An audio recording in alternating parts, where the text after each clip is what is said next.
কিন্তু রায়ন তো বলিল আমার ঈদের সময় বাসায় নিয়ে যাবে। আরে না, রায়হান তো সকালেই চলে গেছে, ও তোকে কিভাবে নিয়ে যাবে?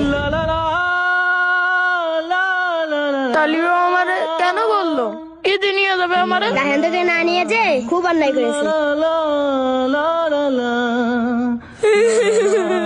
এ ভাই, কই যাচ্ছিস? দাঁড়া।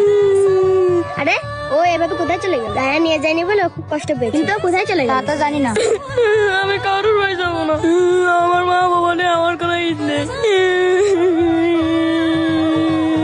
হুজুর, আমি আমার ছেলেটাকে ঈদের ছুটিতে বাসায় নিয়ে যেতে চাচ্ছি। আচ্ছা ভাই, ঠিক আছে। আমাদের মাদ্রাসায় তো ঈদের ছুটি দিয়ে দিছে, সবাই বাসায় চলে যাচ্ছে। আপনি আপনার ছেলেকে বাসায় নিয়ে যাইতে পারেন।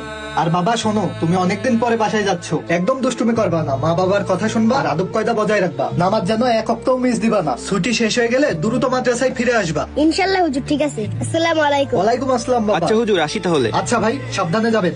চলো বাবা, তোমার আম্মু বাসায় অপেক্ষা করতে, তোমারে নিয়ে মার্কেট করতে যাব। কি ব্যাপার বাবা, তুমি এখানে বসে কান্না করতেছো কেন? আর তখন তুমি ওইভাবে দৌড় মারলে কেন? কিছু না, এমনি আঙ্কেল। তা তুমি বাসায় যাবা না? এভাবে এখানে বসে আছো কেন? না আঙ্কেল, আমি বাসায় যাবো না, আমি এই মাদ্রাসায় ঈদ করবো। আচ্ছা ঠিক আছে, থাকো। এই বাবা, কি ব্যাপার? এই ছেলেটা এত মন খারাপ করে বসে আছে কেন? ওর কি সমস্যা? কি হয়েছে ওর? আব্বু, আমি জানি ও কেন মন খারাপ হয়ে রয়েছে। কেন বাবা, কি এমন হয়েছে যে ও মন খারাপ করে বসে আছে?